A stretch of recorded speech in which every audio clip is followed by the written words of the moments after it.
Today I'm going to show you the only 3 free AI video tools you actually need to create high-quality content, far above 99% of the AI slop flooding the internet. One of them lets you generate unlimited vertical videos and talking avatars, perfect for shorts, reels, and TikTok. Another one is built for horizontal videos, but the important part is that you can create and adjust the base image first, so the video does not start from a random guess. And the last one gives you free access to one of the most powerful AI video models available right now. And the best part, we'll be able to use all of this completely free. But there is one catch. Each tool only works if you use the right setup.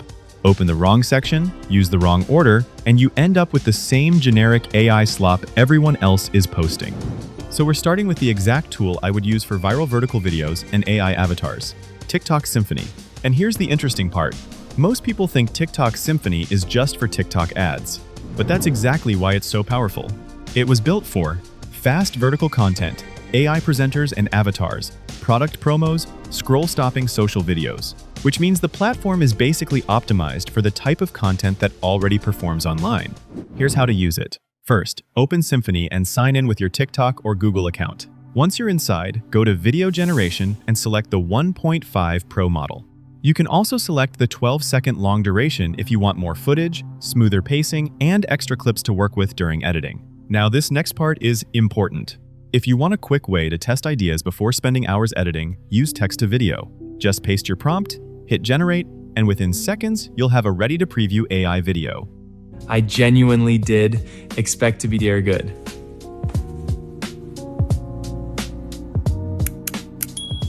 Expect this to be dear good. That gives you a quick vertical result when you need to test an idea fast. But I would not build the main video from text alone. The link and prompts are in my Google Drive in the description. I'll show you how to access them in a moment. Here's why. Text-to-video is great for speed, but the quality becomes way more consistent when you control the visual first. The better workflow is image-first generation. Go to Image Generation, select Image Model.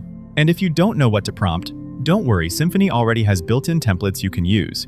Just choose a template based on your niche or product type, like apparel, beauty, tech, or lifestyle. Symphony will automatically generate the UGC-style ad prompt for you. Or, if you already have your own prompt, you can simply paste it in manually. Then within seconds, it instantly generates 4 different images for you to choose from. Now don't just pick randomly. Choose the image that feels the closest to the final scene you actually want. And here's a huge mistake beginners make. If one small detail looks wrong, they regenerate everything from scratch. Don't do that. Instead, use Edit Image and fix only the specific part that breaks the scene. Maybe it's the background. Maybe it's the outfit. Maybe the product placement looks weird. Just correct that one detail and keep the strong image. Once the frame looks right, send that approved image into Generate Video. Now the AI already has a clean visual foundation to work from, which means the motion, consistency, and final quality usually look much better. This is the best image, so we're going to select it. Now we'll add the video prompt here and set the duration to 12 seconds because that usually gives the best results with smoother motion and more usable footage. After that, just click Generate, and within a short time, your AI video will be fully ready. Okay, so a lot of you have been asking about my routine.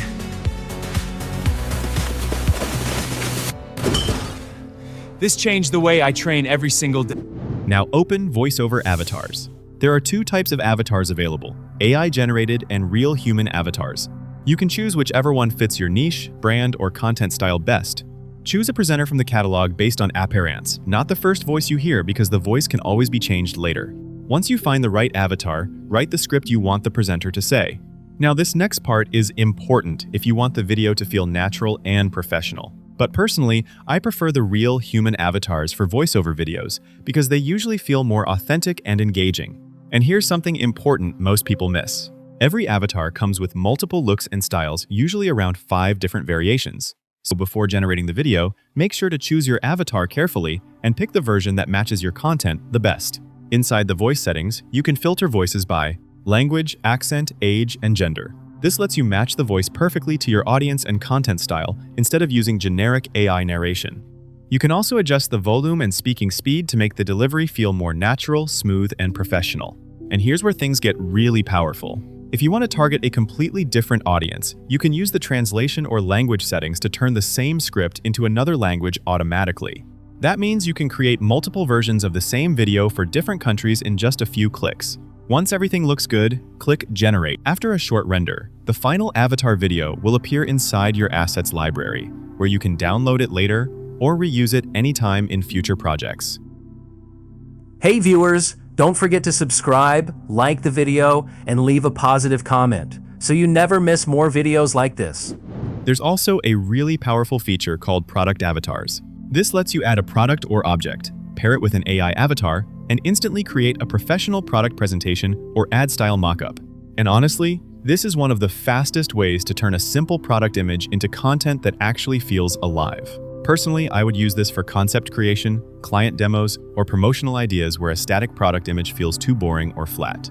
Because once you combine the product with a talking avatar, the entire presentation instantly feels more dynamic, engaging, and professional.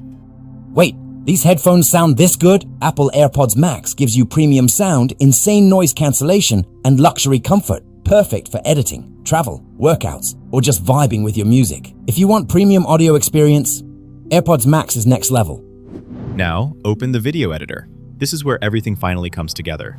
Add your vertical clips, avatar videos, product shots, and even your own footage all inside the same platform.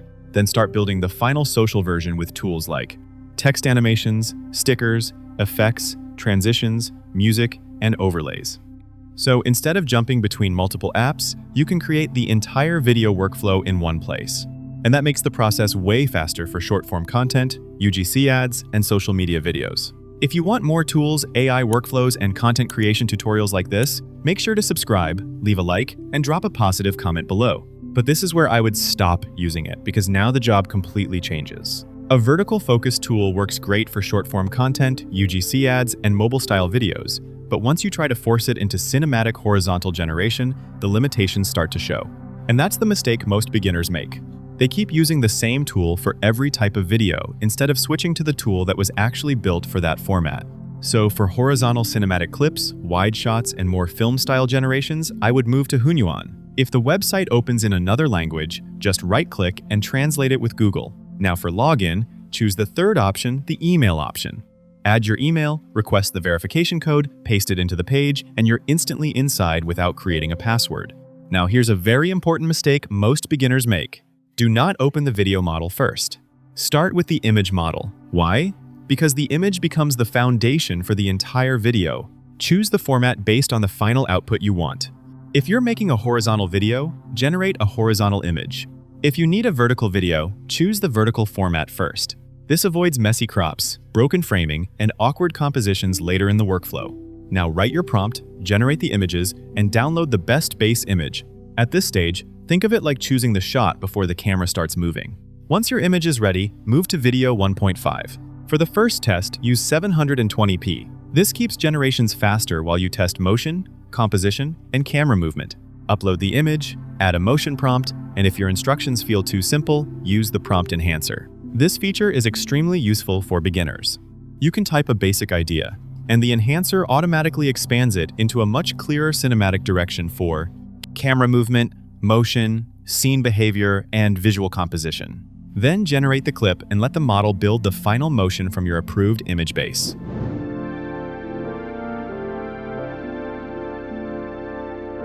Do not let the video model design the entire scene from scratch. The smarter workflow is, create the image first, approve the frame, and then animate it. That single change alone can massively improve your final results. Because if the foundation is weak, the video usually stays weak no matter how many times you regenerate it. Now here's the important part most people ignore. If the motion feels weak, change the motion prompt. But if the subject, style, lighting, or composition feels wrong, go back to the image step. Do not waste time trying to repair a bad video when the real problem happened one step earlier. That's the difference between random generations and intentional cinematic workflows. Personally, Hunyuan is where I would build the shots, test compositions, and shape the visual direction of the scene. But once the scene is already working, generating endless drafts is not always the answer. And if the clip now needs to feel more cinematic with stronger quality, smoother motion, and better sound design, this is where I would stop iterating and move into the next stage of production. Now, for the third free tool in this list, I would use Google Vids. But this is important. This is not the tool I would open at the beginning of the workflow. This is the tool I would use after the scene has already earned the higher quality pass. In other words, once the composition, motion, and visual direction already look good, that's when I would move here. And the big reason is this. Inside Google Vids, you can access VEO 3.1. At the time of recording, this worked on my account as a free option with a smaller usage limit. Now keep in mind, access is still rolling out, so some accounts may not see it yet. Once you're inside, add your text prompt, generate the clip, and then place the result directly into the timeline. This is where the project starts moving from AI-generated towards something that feels much more cinematic and polished.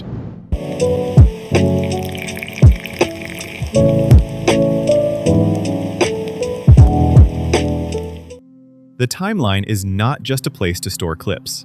This is where the project actually starts becoming a real video. Instead of collecting random generations inside a folder, you can arrange the shots, test the pacing, and see whether the scenes actually work together. And that part is important, because a good-looking clip means nothing if the sequence feels disconnected. You can also use image to video inside Google Vids. So if you already created a strong image somewhere else, just import it into Google Vids and animate it directly. And honestly, this is usually the smarter workflow, because when you control the frame first, the final motion becomes much more consistent and cinematic. I am so excited to finally be here. Look at this incredible airport. Get ready for some serious travel inspiration. Now, if you don't have a base image yet, go to the image section and use Nano to generate one. Then send that approved image into the video step. That gives VEO 3.1 a much stronger starting point, which usually leads to better composition, cleaner motion, and higher quality cinematic results. The model is extremely powerful, but I still would not ask it to solve the character, composition, style, motion, and final sequence all at once. That's where most AI videos start falling apart. Instead, give the model a clear shot, a strong visual direction, and use the higher quality generation only where it actually matters. That workflow usually produces far better results than trying to brute force everything in a single prompt. Then start layering the project like a real edit. Add stock footage, text, overlays, transitions, and visual elements around the generated clips so the final project feels less like a pile of AI outputs and more like a professionally edited video. And this next part is important if you want the final result to feel polished. Use the voiceover tool as part of the workflow, not as an afterthought. Write the narration, choose the voice that matches the tone of the project, and decide whether the voice should narrate scene by scene or guide the entire video continuously. Because once the narration, visuals, pacing, and editing all work together, the project starts feeling much more cinematic, intentional, and professional. Success doesn't start in big offices. It starts right here. One focused morning, one idea, and one step at a time. If you want to learn how to create unlimited viral AI long videos completely free, then you need to watch the next video on my channel. I'll show you the exact AI tools and workflow to make long-form content that actually gets views. Just click the video on the end screen right now, and I'll see you there.